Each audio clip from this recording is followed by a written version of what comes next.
जरा कल्पना कीजिए, एक देश जो सदियों की गुलामी के बाद अभी अभी आज़ाद हुआ है, और उसके सामने एक बहुत बड़ा काम है, एक ऐसी रूल बुक तैयार करना जो करोड़ों लोगों का भविष्य तय करेगी।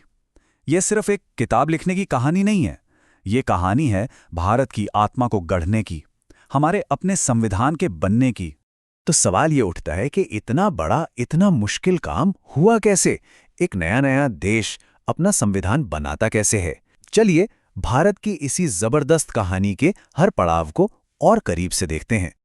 अब इस ऐतिहासिक जिम्मेदारी को निभाने के लिए सबसे पहले तो एक सभा बनानी थी, एक ऐसी सभा जिसे आज हम संविधान सभा या कॉन्स्टिट्यूएंट असेंबली के नाम से जानते हैं। और सच पूछिए तो इसी सभा के कंधों पर पूरे देश का भविष्य टिका हुआ था। इस सभा की नींव रखने की कहानी कुछ बहुत ही जरूरी तारीखों से जुड़ी है। सबसे पहले जुलाई 1946 में इसके लिए चुनाव हुए। फिर आया वो दिन 9 दिसंबर 1946 जब इसकी पहली बहुत ही ऐतिहासिक बैठक हुई। और फिर देश के बंटवारे का वो मुश्किल दौर आया जिसके बीच 14 अगस्त 1947 को इस सभा को फिर से बनाया गया। और शुरुआत में इस सभा का साइज वाकई बहुत बड़ा था। सोच कर देखिए, अविभाजित भारत के लिए इसमें कुल 389 सदस्य थे। ये कोई छोटी मोटी कमेटी नहीं थी, नहीं, ये एक विशाल सभा थी जिसे करोड़ों लोगों की आवाज बनना था। लेकिन सबसे दिलचस्प बात तो ये थी कि इन सीटों का बंटवारा हुआ कैसे। देखिए, फॉर्मूला बड़ा सीधा सा था, हर 10 लाख की आबादी पर एक सीट। ये एक जबरदस्त कोशिश थी ये पक्का करने के लिए कि देश के हर कोने की आवाज दिल्ली में बन रही इस सभा तक जरूर पहुंचे। लेकिन एक सवाल मन में जरूर आता है, क्या ये सभा सच में पूरे देश की आवाज थी? चलिए इसकी बनावट को जरा और गौर से देखते हैं। अगर हम सिर्फ पार्टियों के हिसाब से देखें तो एक चीज साफ दिखती है, 82% सीटों के साथ इंडियन नेशनल कांग्रेस का दबदबा था। अब पहली नजर में तो यही लगेगा कि भाई यहां तो बस एक ही पार्टी की चली होगी। लेकिन कहानी इससे कहीं ज्यादा दिलचस्प है। कांग्रेस के दबदबे के बावजूद ये सभा असल में भारत की विविधता का एक जीता जागता नमूना थी। इसमें हर बड़े धर्म के लोग थे, अलग अलग भाषाएं बोलने वाले लोग थे, अलग अलग जातियों और क्लास के सदस्य थे, और तो और इसमें अनुसूचित जातियों के 28 सदस्य भी शामिल थे। ये सचमुच एक छोटा भारत था जो एक बड़े भारत का मुकद्दर लिखने बैठा था। तो फिर सवाल ये उठता है कि इतनी अलग अलग सोच और आवाजों वाली सभा ने संविधान बनाने जैसा पहाड़ जैसा काम पूरा कैसे किया? इसका जवाब है एक बहुत ही सिस्टमैटिक और सोची समझी प्रक्रिया के जरिए। और इस प्रक्रिया को समझना बहुत जरूरी है। देखिए, सबसे पहले जवाहरलाल नेहरू ने उद्देश्य प्रस्ताव पेश किया। इसने एक तरह से संविधान की आत्मा, मतलब उसके जो बेसिक प्रिंसिपल थे, वो तय कर दिए। फिर हर चीज पर गहराई से सोचने के लिए 8 बड़ी कमेटियां बनी। इसके बाद आई सबसे अहम कमेटी, डॉक्टर बी.आर. अंबेडकर की अध्यक्षता वाली ड्राफ्टिंग कमेटी, जिसने संविधान का पहला खाका तैयार किया। और फिर शुरू हुआ सबसे जरूरी काम, उस ड्राफ्ट के एक एक शब्द, एक एक क्लॉज पर जबरदस्त बहस। और देखिए, इस पूरी प्रक्रिया में कोई भी जल्दबाजी नहीं की गई।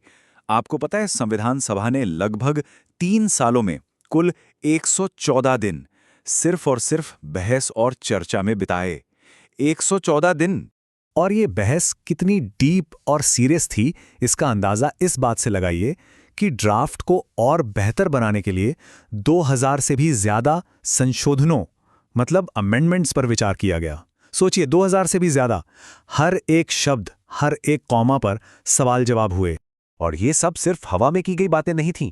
सभा में बोला गया एक एक शब्द, जी हां, एक एक शब्द रिकॉर्ड किया गया और उसे संभाल कर रखा गया। आज हम इन्हें कॉन्स्टिट्यूएंट असेंबली डिबेट्स के नाम से जानते हैं। ये 12 मोटी मोटी किताबें हैं जो आज भी हमारे संविधान को समझने का सबसे बड़ा और सबसे ऑथेंटिक सोर्स है। अब देखिए, संविधान बनाने वालों का रास्ता कोई फूलों की सेज नहीं था। उनके सामने एक तरफ पहाड़ जैसी चुनौतियां थीं, तो दूसरी तरफ प्रेरणा के कुछ बहुत मजबूत स्रोत भी थे। एक तरफ तो देश के बंटवारे का दर्द था, सैकड़ों छोटी बड़ी रियासतों को भारत में शामिल करने की चुनौती थी, और शायद सबसे बड़ी बात, लोगों को एक राजा की प्रजा होने की सोच से निकालकर एक आजाद देश का नागरिक बनाना था। तो वहीं दूसरी तरफ उन्हें 1935 के गवर्नमेंट ऑफ इंडिया एक्ट का अनुभव था, 1928 की नेहरू रिपोर्ट का एक बेसिक ढांचा था, और साथ ही दुनिया भर के महान संविधानों से सीखने का मौका भी था। और इसी हिम्मत और दूर की सोच का एक सबसे शानदार उदाहरण है यूनिवर्सल सफरेज, मतलब हर वयस्क नागरिक को वोट देने का अधिकार, चाहे वो अमीर हो या गरीब, महिला हो या पुरुष, पढ़ा लिखा हो या नहीं। और जानते हैं सबसे कमाल की बात क्या थी? इस इतने बड़े, इतने क्रांतिकारी विचार को हमारी संविधान सभा ने बिना किसी ज्यादा बहस के एक मत से अपना लिया। वाकई कमाल था। और अब हम इस जबरदस्त कहानी के आखिरी पड़ाव पर पहुंचते हैं, वो पल जब संविधान को आखिरी शक्ल दी गई और एक नए गणराज्य का जन्म हुआ। इस ऐतिहासिक दस्तावेज को बनाने में कुल कितना समय लगा? ठीक 2 साल, 11 महीने और 18 दिन। ये आंकड़ा ही अपने आप में बताता है कि इस काम को कितनी मेहनत, लगन और कितने समर्पण के साथ किया गया होगा। और फिर वो ऐतिहासिक दिन आए, एक के बाद एक। 26 नवंबर 1949 को संविधान को अपनाया गया।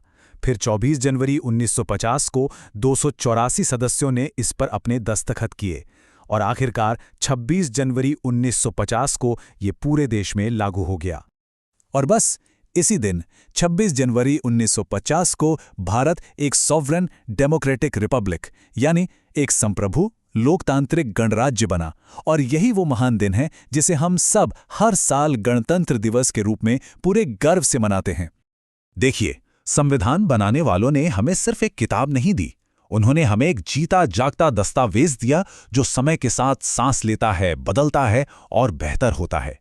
लेकिन आज सबसे बड़ा सवाल यह है कि इस अनमोल धरोहर की हिफाजत करना आखिर किसकी जिम्मेदारी है? ये सवाल हम सबके लिए